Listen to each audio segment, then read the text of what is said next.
Hello everyone, इस video में हम लोग एक बहुत ही क्वेश्चन मैथमेटिक्स का सॉल्व करने जा रहे हैं, डिस्कस करने जा रहे हैं। क्वेश्चन आपको बोर्ड में दिख रहा होगा, बहुत ही फेमस क्वेश्चन है। क्वेश्चन है square root two raise to the power of square root two raise to the power of square root two. इस तरह से इन्फिनाइट स्क्वायर रूट टूज है, मतलब टावर बन गया है। इसका जो आंसर है 2 होगा कि 4 होगा, या दोनों होगा, या कोई नहीं होगा, है ना। तो देखते हैं। तो मानते हैं हम लोग इसको डिटेल डिस्कस करने की कोशिश करेंगे।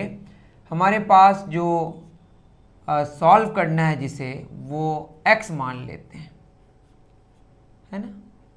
अब एक बात मुझे बताएं, जो x है वो स्क्वायर रूट टू पे पावर स्क्वायर रूट टू पे पावर स्क्वायर रूट टू, कितने सारे स्क्वायर रूट टूज हैं?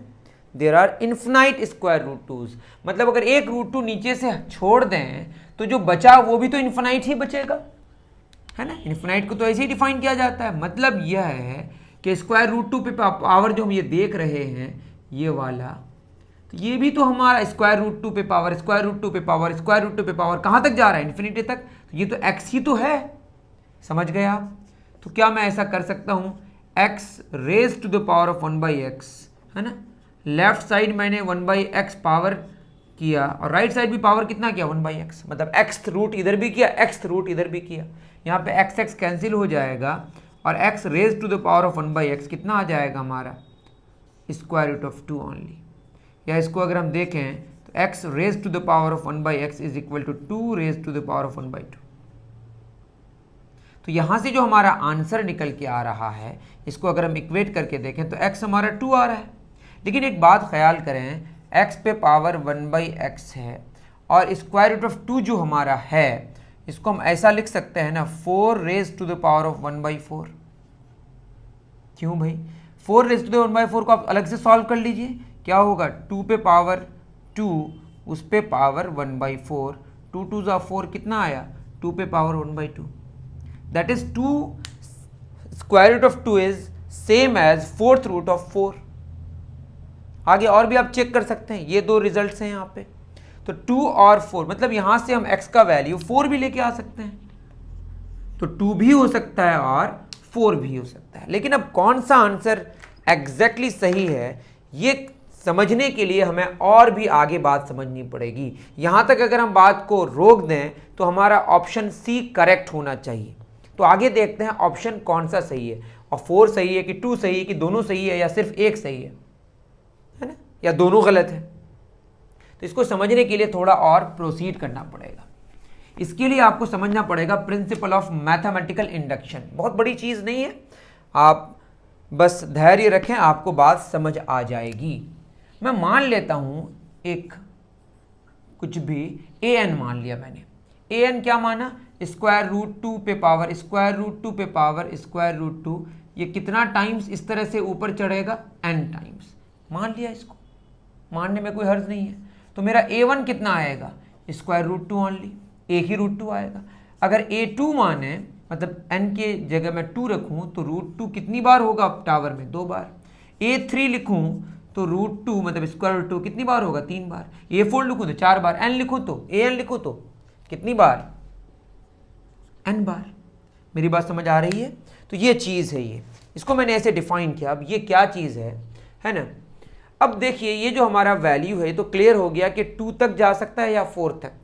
तो हमें कुछ इसका लिमिट समझना पड़ेगा कि इसका वैल्यू कहाँ पे किसको टेंड कर रहा है, किससे आगे नहीं बढ़ सकता। अब इसको समझने के लिए थोड़ा सा और आगे बढ़ते हैं। इतनी बात आपको समझ आ गई कि an मान लिया गया। इसमें क्लेम किया जा रहा है, वैसे जो मैं कह रहा हूँ आंसर 2 ही करेक्ट है ना। ये कैसे? क्लेम ये है कि an जो होगा, अगर इन्फिनाइट बार होगा तो वो 2 हो जाएगा। स्क्वायर रूट 2 कितनी बार हो? इन्फिनाइट बार पावर में हो तो एग्जैक्टली 2 हमारा आंसर होगा। लेकिन अगर an मतलब फिनाइट बार, मतलब नंबर ऑफ जो स्क्वायर रूट 2 हैं टावर में, वो फिनाइट बार हो, तो इसका वैल्यू जो होगा वो 2 से छोटा होगा। तो 2 से बड़ा होने का कोई चांस ही नहीं होगा। ये क्लेम कैसे हम समझा पाएंगे? ये प्रिंसिपल ऑफ मैथमेटिकल इंडक्शन से। ये फॉर ऑल, इसका सिंबल का मतलब है फॉर ऑल n जितना सारा है, n के किसी भी वैल्यू के लिए an 1 2 3 4 5 जो भी आप पुट करेंगे natural number, n belongs to natural number. हमने ये क्लेम किया कि ए एन का वैल्यू जो है वो 2 से छोटा है एन के किसी भी वैल्यू के लिए। अगर एन का वैल्यू आप नेचुरल नंबर पुट करेंगे, ए वन के लिए होगा square root two, A two के लिए स्क्वायर रूट टू पे पावर स्क्वायर रूट टू, अभी मैंने जो बताया। ए एन लेस देन 2 हमने क्लेम किया और हमने एक बेस केस लिया। अब ये क्या चीज़ है, ये सब आपको प्रिंसिपल ऑफ मैथमेटिकल इंडक्शन में पढ़ाया जाए। कोई फॉर्मूला को आपको प्रूव करना है कि सही है तो ये बेस केस लेना पड़ेगा, फिर के लिए लेना पड़ेगा, फिर के प्लस वन के लेना पड़ेगा। क्या लेना पड़ता है बता रहा हूँ। देखिए बेस केस ये है, अगर ए वन लें तो ए वन का वैल्यू कितना होगा, बस रूट टू, और रूट टू का वैल्यू 1.414 अप्रॉक्स, जो कि 2 से छोटा है। दैट इज ए वन हमारा 2 से छोटा है। ये तो ट्रू हो गया, दैट इज ए वन के लिए सेटिस्फाई कर रहा है कि 2 से छोटा है। अब हम बात करेंगे n बराबर हमने k ले लिया, बेस केस हमने n बराबर क्या लिया, 1 लिया। अब n बराबर k के लिए एज्यूम करना पड़ेगा कि जो हम कह रहे हैं वो ट्रू है, एज्यूम कर रहे हैं ट्रू है। दैट इज जो a k होगा वो भी 2 से छोटा होगा, ये एजम्पशन है। अगर k के लिए सही होगा तो k प्लस 1 के लिए भी सही होना चाहिए। अगर ऐसा हो जाए तो प्रिंसिपल ऑफ मैथमेटिकल इंडक्शन के हिसाब से ये क्लेम जो हमने किया दैट क्लेम इज ट्रू।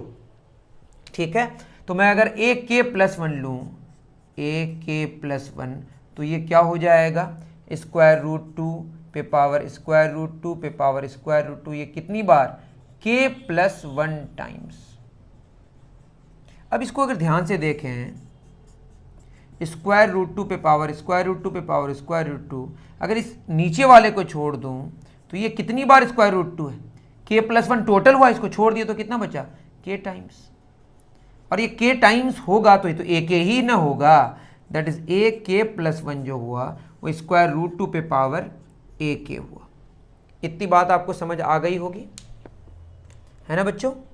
तो मैं लिख सकता हूँ ऐसा कि ए के प्लस 1 है ना इज इक्वल टू, तो क्या हो गया हमारा, स्क्वायर रूट 2 पे पावर ए के, है ना। अगर मैं यहाँ पे उसको रहने देते हैं, इसको देखिए ए के लेस देन हमारा 2 है, तो हमारा यहाँ पे स्क्वायर रूट 2 पे पावर ए के चाहिए।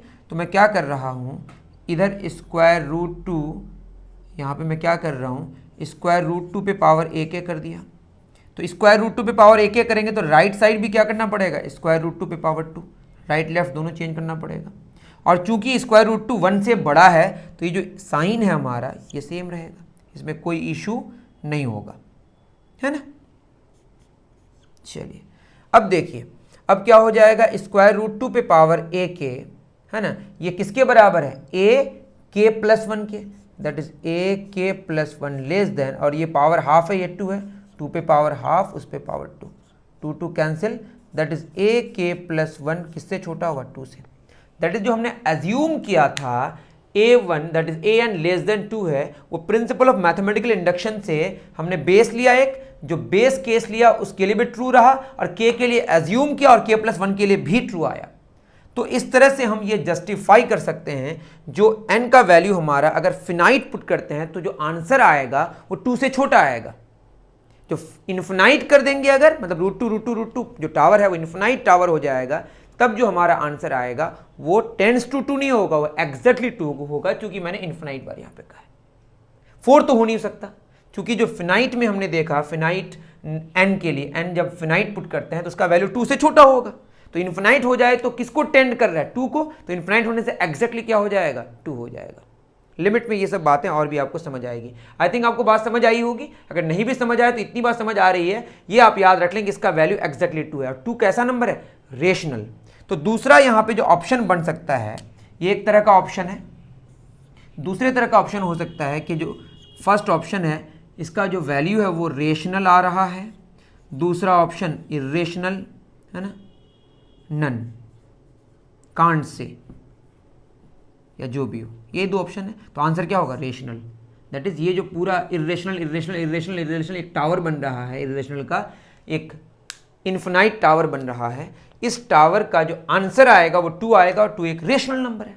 दैट इज ये कैसा नंबर है, रेशनल नंबर है। तो 2 तरह के ऑप्शंस आपको दिख सकते हैं। तो 4 आंसर नहीं, answer is 2 and the answer is rational. Okay, I think आपको बात समझ आई होगी और मज़ा आया होगा। इसी तरह के वीडियोज़ को लेकर मिलते हैं फिर नेक्स्ट कभी, है ना। Thank you very much.